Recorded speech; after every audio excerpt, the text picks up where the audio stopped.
The Sinner and a Saint. I'm Melissa Bell. And I'm Allison Kane. Have you ever been around someone? Yes. Yes, you have. Oh my gosh, we're right next to each other today. I'm sorry, go ahead. So maybe you kind of put them on a pedestal, so to speak, and you don't even realize you've put them on a pedestal. And then they start talking, and then you're like, oh, wait. And then the more they talk, the farther down off the pedestal they fall. Bless their hearts, they didn't even want to be up there in the first place. That's true. But sometimes I think you look like you have it all together, and then you start talking. Right. Shh. No talking. No more talking. You are ruining it for the rest of us. Did you want to think that they had it all together? So there was to think that, okay, this is my goal. There's hope for me. Probably. Yeah. It's like, dang it. I thought there was hope. I don't want to see behind the curtain. It is scary behind the curtain sometimes, isn't it? Oh, yeah. Yeah. Don't come behind my curtains. Most Woo! often. Well, interestingly enough, as I was in 1 Thessalonians this week, specifically chapter 4, verses like 6 through 12, talking about loving one another. Oh, okay. Yeah. I feel like I'm being chastised. I can handle it. I'm just kidding. You can do this. You can do it. We can do it. It's so good. It says, just love one another. You're already good at it. Your friends all over the province, blah, blah, blah. Keep it up. Get better and better at it. But then it says, stay calm, mind your own business, do your own job. You've heard all this before, but a reminder never hurts. We want you living in a way that will command the respect of outsiders, not lying around sponging off your friends. Boom, yow. Boom, yow. I realized when I read these verses that we are always talking about this in our little Christian world. Love one another. You know, love one another like you love yourself. But I feel as if we say these things like so many things in our lives. We say them, but the meaning is kind of in the cloud, is what I like to think. We don't really think about what it means all the time. We just sort of throw out, love one another. You know I love a definition because there are so many times I come up with a word and I'm like, how do I explain that word exactly? Yes. Yeah, so how do you explain this exactly? Because if I'm going to love others like I love myself, y'all are not sleeping, okay? Right. You might shower every other day and hopefully you get your hair washed 3 times a week. There you go. You don't want me to love you like I love myself. You want me to love you more. Well, I noticed that it says, in order to love one another, it says, stay calm, mind your own business, do your own job. Mind your business. Mind your business. And I thought, okay, let me sit with that for a little bit.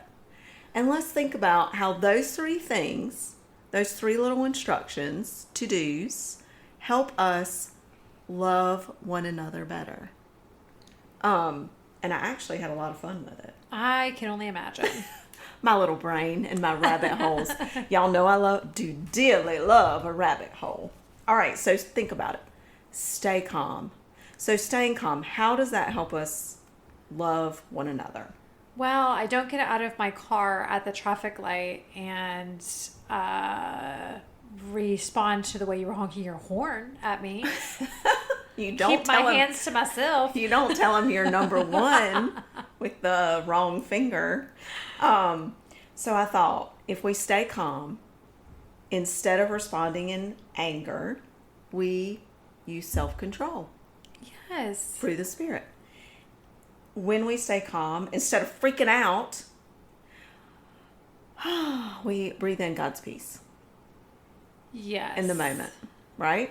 And when we stay calm, instead of being resentful, we let God be in charge of revenge. Oh, that's my favorite part. I know. He's so much more creative and can get away with way more than we can. And we harness his power for forgiveness and also. So it's not even about the revenge, but when we stay calm and we lean into him, he is able to give us that power and that willingness to forgive. So, yeah, I'll be like, God, did you just see that? You saw that, right? Okay, because here I am keeping my hands to myself. But did you see that? I just want to make sure you saw that. Okay, check. Put a sticky note on that. Yeah. Hey, don't forget that one. Red flag, red flag. Flag the folder. Flag the folder. What if we just have these little stickies and every time somebody finds us, we just put a bink right on their head? Just put a little sticky note on their head. There is a really funny commercial about that. There is? There is. And not about other people, but I don't even know what it's for. Isn't that the funny thing? Like, it's a great commercial. But it's something about owning your own business. And it's like this little monster of sticky notes. And he's sticking all these notes for this business owner. He's sticking them all over. Like, fire this person, do this spreadsheet, Yes. call the insurance man, blah, blah, blah, blah, blah. You know, like reminding him of all these things. And it's so annoying. So, yeah, maybe we could just think of that next time. I kind of like that visual. Right? Just put a Post-it note on it. Put a pen in it. Hey, got right there. There you go. And then we could, like, make suggestions under it. Yeah. Hemorrhoids for this one. Maybe just thinking about it and being able to suggest one will help us move forward. Oh, no, it does. 100%. That's put a how I pin get in through it. it. So funny. Oh my gosh. Well, staying calm also, instead of worrying and fretting about something, if we're staying calm, then just trusting in God. All of those things, self-control and peace and forgiveness and trust, the staying calm helps us love people better when we're not responding out of anger and fear and resentfulness and worry. So actually, it's true. See, sometimes I like to kind of see if these things are actually going to work. But I will say this. So I think we say love one another, and that word love to us is like, oh, I have to go out of my way to be nice and interact with them. Oh, no, I'm loving you by walking away. Right. I mean, I was driving home the other night, and this car was just honking frantically behind me. And I'm stopped at a red. Could have turned, but it was just really tight the way the corner was, and I was waiting for my green arrow. Honking. And I'm on the phone with my husband, and my son's in the car with my husband, and they can hear me. And I was like, oh, someone's trying to say they love me. And then it turned into, who do they think they are honking at me? Oh, no, they, like, and my son's like, Mom, calm down. Mom, it's okay. Just calm down. And so I'm like, they might actually follow me. So I'm driving, trying to watch if they're following me, and then they're panicking on the other side of the line. They're like, what are you going to do right now? Don't go home if they're following you. I'm like, I am not that. This is not my first rodeo. Friends, if someone's following you, what do you do? I'm going to leave you a second to think about that. What do you do if a car is following you? You go to the police station. Yes. Drive to the police station. Drive to the fire department. If you have a brother like mine, you call him, be like, yo, I'll meet you at the Walmart. I was just thinking those people are pretty brave, because nowadays you could have just, if it had been the wrong person, somebody other than you would have just gotten out and punched them in the face or shot them. Right. That would have been me about 10 years ago. Well, there you go. See how much God By can change the blood of Jesus. So that's the first one. So I think that we proved that one right. Staying calm does help us love other people better. So let's see. Mind your own business. Oh, yeah. That was number 2. Okay, I really like this one. Sometimes it's really hard to do. I'm just saying. Speaking for a friend. Uh-huh. You've heard this before, that it's hard to do? So I started considering this. When we're minding our own business, we don't start gossip. That'd be nice. About others, which is always really helpful, because gossip just creates discord, and it muddies the waters. Yeah. Makes people feel bad. It also makes us look bad, if you're in the right crowd. Minding your own business helps us go back to the verse. I don't know the address off the top of my head, but worry about plank in your own eye. Yeah. Instead of the speck in the other person. So minding your own business, working on you, staying in your circle, as we like to say, goes a lot farther in loving other people. But wait, I have a prayer request. Sorry. Oh my gosh, that's so good. I couldn't let it go. I think this too. Don't assume. So, in minding our own business, okay, and I'm just gonna throw myself under the bus. I'm an encourager, and I like to help people find solutions, and a lot of people do come to me for advice. So I think I'm just always in that mindset when anyone comes to me that's what they want, and that is not true. I need to not assume that someone sharing wants my counsel without asking them first. Like, do you just want to talk about this and you want to have me listen? Because I'm a really good listener. Right. But I automatically go into, let me help you fix this. What kind of advice can I pull from my toolbox to help you so you can move forward? Or, and not everybody wants your advice. They just want to talk sometimes. So mind your own business. Yeah. And don't assume somebody, just ask. I think that's a good question to ask. Yes. But sometimes you can just get tired of somebody just like venting, and then I don't answer your phone call anymore. Yeah. Because I'm minding my own business. Right. There you go. There's that side too. And that really goes into, like, we can't fix people. We can pray for them. Yep. I mean, we can barely fix ourselves, people, if we're being honest. You know what I'm saying? It takes enough work to fix ourselves. We definitely cannot fix other people. So we can be there to support them and encourage them and guide them along the way. Yes, but like you said, stay in your circle. And this is from, something you and I learned a while ago, is draw a circle around yourself. And the only thing you can fix is what's in that circle. Right. So you can't fix anybody outside of your circle, any peripheral anything. And so by staying in your circle also, though, you have to sometimes set healthy boundaries with the people. Mm-hmm. And there's something beautiful about that, because when we know that we just need to mind our own business, work on ourselves, that we're just there for certain things with other people and we can't fix them, it does help us love them better. Yes. If you think about it. Because if we try to go into the situation thinking, I'm going to fix this for you, make this all better, and then they aren't able to follow through or do anything, we get a little frustrated and we're like, I'm out. So that, is that really loving them? It's just a good thought. Yeah, well, instead of BYOB, it's MYOB. Get it? Instead of bring your own beer, mind your own business. Oh, I'm late to the party. That's really good. Your face was like, no, I don't get that. But I was trying to learn how to play bridge last night, so my brain is fried. Oh, BYOB is bring your own bottle. I do know that one. I'm very familiar with that one. But not the one you threw on me. MYOB, mind your own business. I like it. So I would say staying calm, we've proven, definitely helps us love other people. And minding our own business helps us love other people. Yeah, and by minding your own business, like, do your business. It doesn't mean ignoring people who are in need, and God's calling you to help them, though. Like when God's calling, it's not mind your own business when God is calling you to do something. It's basically treating people with respect and not gossiping and not throwing them under the bus without thinking about yourself. Sometimes, though, I love that, because sometimes we call ourselves to something that God has not called us to. Often. Yes. Da-da-da, here I come to save the day. Yes. And so that is where discernment comes in.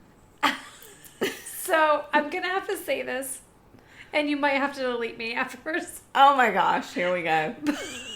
But this woman, an acquaintance at the gym, she was like, and here this guy comes in riding on his horse like Captain Save-A-Ho. Oh my we gosh. shouldn't ride in on horses. Oh my gosh. Exactly. Just stick to your minivan. Yes. Or whatever you drive. But you can't be Captain Save whatever. Yes, we cannot always save the day. That is God's job. Like, keeping that in perspective helps us love other people well, because we can love them better and well when we are staying clear and connected with God, following His lead, and not trying to fix them and ignore ourselves, and, coming alongside them. I like that. All right, so let's see if do your own job helps us love other people. Okay. I can't wait to hear this. Well, first of all, the first thing that came to my mind was husbands and wives. Oh, okay, you went there. I did. So, wives, don't try to do your husband's jobs. Huh. Ooh. Like what? Okay. Or play his role in the marriage or family. It's kind of the thing. Okay. Yes. Right? I mean, yes, we come along and we side support one another, and I'm not saying you need to be in the kitchen, and I'm not saying that, people. Please hear me. You don't need to be barefoot, pregnant in the kitchen and cooking, but there are certain roles that God has called us to, as far as, the nurturers in the family, the leader, the spiritual leader in the family. Yes, and I know that there's all kinds of things, but situations and all the things, right? Everybody's family is different. But if we take on each other's roles, then that person never has to but work towards being that in themselves. They don't have to fill the gap because you filled it. Exactly. It's like if you always go in and clean your child's room after you've asked them to, and they don't, they just know that you're going to always clean their room. They're never going to clean their room. Okay, real life situation happened this past weekend. Give it to me, girl. Okay, so at the football field, it's pouring down rain. It's been raining all day. Captain Sava, Ophelia. So Ophelia was there. Well, one of the players' moms and I were chatting, and then she goes, "Is that my son's bag?" And it's wide open, and his jacket's on top of it, and it's just being poured on. Oh, gosh. And I said, "Oh, gosh, yeah. Do you want me to close it up?" And she goes, "No, he made a choice there. He can live with his choice." And I was like, best parenting ever. I know. And so that seems mean, but he will remember next time to shut his bag. He made a choice there. He made a choice there. So, I mean, that can get deep and tricky. It's just something to think about.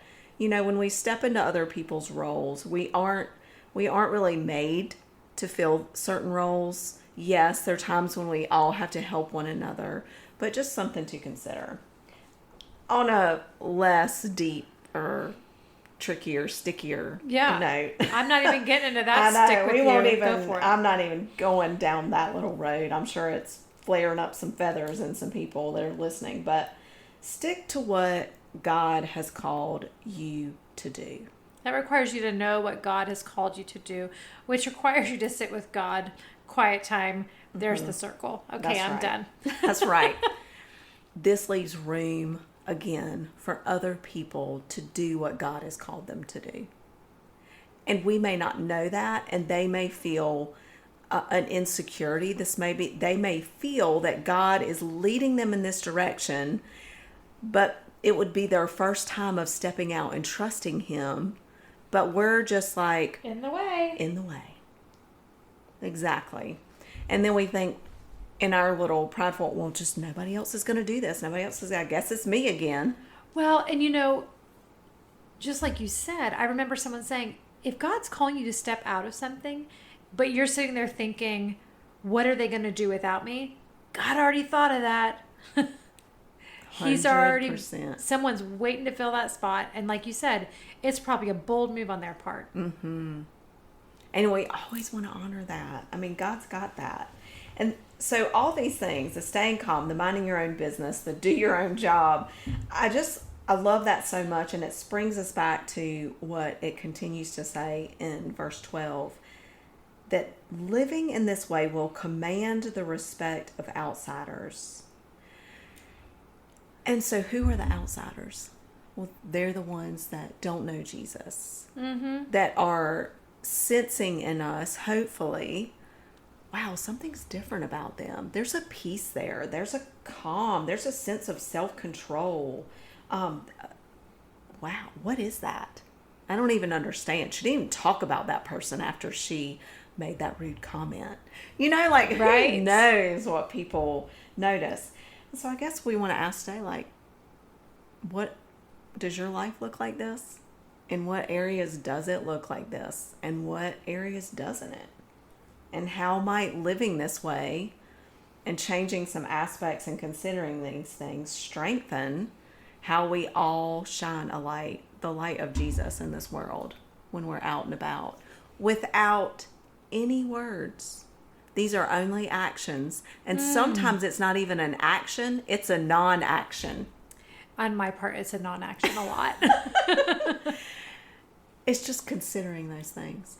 Yeah. And what ways can you do that where, I feel like certain situations as you were speaking kind of started coming to mind, like, oh, I should probably hone that in a little bit. And so what are the ways that God pricked your heart during this conversation to go, oh, that there's a place you could shine there, but you're a little dull. Yeah.